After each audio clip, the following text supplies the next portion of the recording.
Hello guys, good evening. It's Rachel here from Walk the Talk Fitness. Cut the crap hybrid. I just realised I got mascara on my face here. Yet to decide if I'm going with the cut the crap brand name, if I'm getting rid of Walk the Talk Fitness altogether. But that's for another day. Topic that I wanted to cover tonight is about rapid weight loss, and I wanted to cover this tonight for a couple of reasons.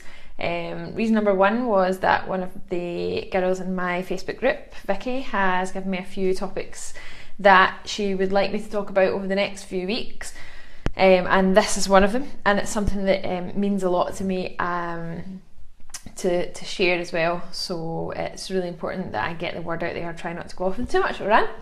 And secondly, actually tomorrow morning on Facebook Land and in my Facebook group, I will also be sharing the story of one of my current clients who has completed my 21-day like a kickstart program.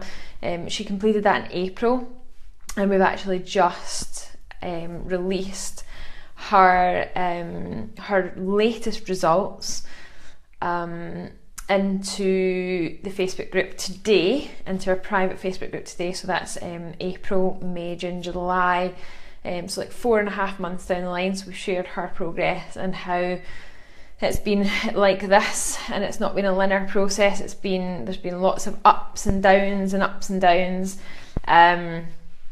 and how she has finally learned to stop falling for the quick fixes and the rapid weight loss schemes, and go for the sort of long-term sustainable solution. So and she's done really amazingly well. So you'll see her story tomorrow morning when I share it on Facebook, so you can look forward to that. But tonight's topic is it's quite a serious one, and it's something that means a lot to me to share. So and that is the dangers of rapid weight loss, or the dangers that you put not only to your physical health but also to your mental health if you embark on a weight loss journey that is too fast. So by too fast I mean just losing too much weight too quickly, and then possibly putting it all back on again and then starting from scratch. We'll get to that in a second. So apart from the psychological effects, which I'm going to cover later, losing weight using a crash diet, such as there's loads out there, I don't even know where to begin, but something that maybe requires you to replace meals with shakes, or to stop eating altogether and just drink liquid, or things like juicing diets that last a long time. If you're losing more than 3 pounds a week, so if you're into like the 3, 4, 5 pounds per week rate of weight loss, that was what I would class as a rapid weight loss. And not only does that put you at risk of things like developing gallstones and even liver damage, non-alcohol related fatty liver disease, for example, but it also will cause your metabolic rate to nosedive. And by metabolic rate, I mean the rate at which you burn calories at rest. So if you were to be sitting down all day and not doing anything, and you would still burn, say you still burn 2,000 calories, this is just for talking's sake, but that would be your sort of basal metabolic rate, or the amount of calories you burn at rest. And the higher that is, the better, basically. The more food you can eat. So when you embark on a diet that causes you to lose a lot of weight rapidly, your metabolic rate will take a nosedive. That little fire that burns, so I often talk about your metabolism as being like a fire that burns. If you don't keep throwing fuel on the fire, i.e. eating food, your fire will eventually burn out, or it will burn down to embers, and we don't want that to happen, because when it gets to that point, it's really difficult to actually start start the fire again. So that would be one of the major reasons, not to mention the fact that you're going to be bloody starving and hungry. So once your metabolism has taken that nosedive, because you've over a prolonged period of time not eating enough food and you've lost a lot of weight rapidly, the rate of burning calories at rest will decrease, and it will make it a lot harder for you to lose weight in the future once you actually come off of that diet. So once you get off of that rapid downward spiral into huge amounts of weight loss, it will make losing weight a lot harder in the future. So that's probably like the number one thing that you guys are thinking about. Other, you know, health risks like gallstones, which can be pretty painful. I don't know if anyone's ever had gallstones. I haven't, but I know a few people that have, and I think they're right up there with the whole kidney stones thing as well. Pretty fucking painful. It will make losing weight harder in the future. I know a lot of people that work with me at the moment and have worked with me in the past, with maybe worked on thyroid issues and metabolic conditions, will know that it takes a bit of time to reverse years and years of dieting. Hi Elma. So yeah, physical damage is pretty high. When your metabolism takes a nosedive, you'll often find if you lose weight very quickly, you'll become very cold, very difficult to get warm, very susceptible to injuries, clumsiness, forgetfulness, inability to concentrate, constantly thinking about food. And that leads me into the psychological damaging effects of being on a crash diet or losing weight really quickly. I guess one of the main things that you could say that losing weight quickly causes would be a sort of loss of education on well, not even a loss of education, but you're not getting an education on nutrition. You're firmly believing that that what these diets are telling you is the truth, that you need to eat a lot less, or you need to replace meals with shit like sludge or, I don't know, juices or something, and you don't get a proper education on nutrition. Not only that, but the deprivation that you're going through, which you may believe is required to lose weight and it's not, causes you to be very, very hungry, which can and will cause binge type of behaviour. So even if you've never had an eating disorder before, it can cause you to become quite disordered with your eating, or to get into a position where you are feeling like food is controlling your head. It's all you think about. You're hungry all the time, and when you do actually enjoy some food that you like, you start to feel guilty because you've actually eaten food and listened to your metabolism telling you it needs sweat. So yeah, sorry I keep looking down, but I've got some notes here that I wanted to talk about. So yeah, another thing I've written down here is social exclusion. So that's being a social person and being a human being. We are generally supposed to be quite social beings, and even me as an introvert that likes to be away from people quite a lot of the time, still got a very, very social nature built into me. And social occasions are difficult if you're on a crash diet, let's be honest. Social occasions are tough if you are on a crash diet. You feel stressed out if you get asked out by friends, you get worried about not being able to drink alcohol. Say you're going to an event like a christening or a wedding. I'm going to a christening this Sunday, I know there's going to be a buffet, the food's going to be amazing. Years and years ago, that would have stressed me out so much that I might have ended up not going at all. So the social exclusion factor of being on a crash diet and losing weight rapidly is pretty profound, especially if you're a really socially interactive person. It can turn you into a complete recluse. Not to mention the shame and the loss of self-worth that you get that comes with crash dieting.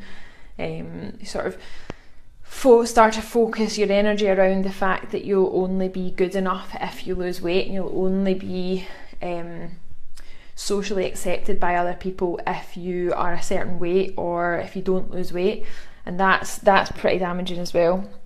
So social exclusion, deprivation, feeling starving, binging, feeling guilty, not being able to enjoy social occasions, not being able to have a drink, physiologically, we've got the metabolism being damaged, we've got the possibility of gallstones, liver damage, making it more difficult to lose weight in the future.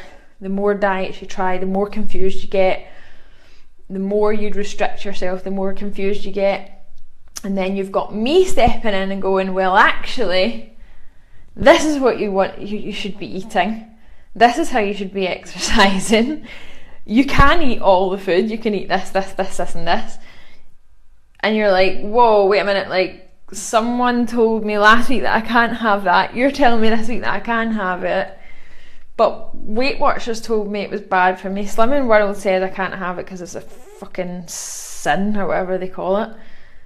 And then you're like, whoa, I'm so confused, information overload. When in reality, losing weight should be, I'm going to use the word enjoyable. And I don't mean like, woo, let's lose weight, let's starve ourselves. It should be a process where you enjoy the learning experience, you enjoy trying new foods, you enjoy learning about how to look after your body, learning about how to create a healthy internal environment in here in your body. Because if your internal environment is unhealthy, which diets cause, here I go, slimming clubs, big diets, replacements, juices, all that shit, your internal environment within your body is going to be inflamed, it's going to be upset, your head's going to be screwed. So learning to enjoy treating yourself the way that you were meant to be treated, eating the way that your body wants, like eating the way that your body is designed to eat, and enjoying the process of losing weight rather than thinking that you're just going to be happy as an end result. So getting away from that thought that getting to a certain weight or losing weight is going to make you happy, and just enjoy the process, enjoy learning, enjoy trying new foods, enjoy eating again, enjoy understanding nutrition in a way that you've never understood it before, because it's great. Like, you do not have to starve yourself. Honestly, you do not have to starve yourself. And that is my mission, one of my missions with everything that I'm doing at the moment. I'm doing these live videos not for the benefit of me, but for the benefit of you guys that are watching this, because it's really important to me that I reach as many women as possible. I work with women, but if men watch it as well, that's great, because people need to know that you don't have to be on a diet to lose weight, right? People don't realise that losing weight can be an enjoyable journey. It will be a much longer journey to lose weight and keep it off than it will be to go to Slimming World every week for an average of 7 years, I think, is the average that people go off and on Slimming World before they change and go to Weight Watchers. Don't quote me on that though. It doesn't have to be like that, right? It doesn't have to be like that. You can do it the long way once, or you can do it the short way 10 times, and guess which way is going to be longer. Guess which way you're going to progress the quickest, technically speaking, right? I know when I go off on a tangent I get quite passionate and fired up, and it makes me stumble across my words. So yeah, really passionate about this shit, guys. I was going to go into the whole Slimming Club debate tonight, but I'm going to wait and do that another night, because I realise that it's getting late and I don't know if I'm quite ready for that yet. This could be a week of rants, who knows. I still haven't done my fruit and veg capsules rant yet, and I do have them sitting in the living room ready to go. but I haven't quite got round to planning that one yet and how it's going to go without getting me into serious trouble. So it would be great if anyone has experience of losing weight really rapidly, and if it had a negative effect on you, it would be awesome if you could share that in the comments. Also, if you know anybody who is taking this short-term quick fix approach at the moment that you'd like to save their lives a little bit, subtly, just share this video on your timeline on Facebook. Just hit the share button, and hopefully someone that needs to see it will see it. It actually shocks me, it surprises me how many people actually watch these live broadcasts. Like earlier today I had a comment in one of the free Facebook groups that I have, saying that a woman had just stumbled upon one of my live videos last week or the week before and is feeling more confident about herself for getting married on Saturday just from watching the video. So it really does mean so much to me if you share the videos that I do, because I have to get over quite a lot of fear of doing these. So yeah, any questions, comments, anything at all, I'd love to hear from you, whether that would be a comment on the video, or if you want to send me a message via the page as well. When this video ends, so when I press the finish button, at the end of the video, if you're on a computer, I'm not sure about if you're on a phone, but I think it might be the same, you will get a little button that says live subscribe. So if you click that button, make sure you click that button and subscribe to my live broadcast so that you get a notification on your phone or your computer to let you know when I'm going to be broadcasting live. But the plan is to be broadcasting live every night this week around 9 o'clock. So I've got all my topics sorted for this week, but if you have any suggestions or you have anything that you would like me to talk about, then just let me know. Otherwise, it's been a pleasure tonight, guys. I hope I have brought you some value and that you've learned something. Have a great night, and I'll see you tomorrow.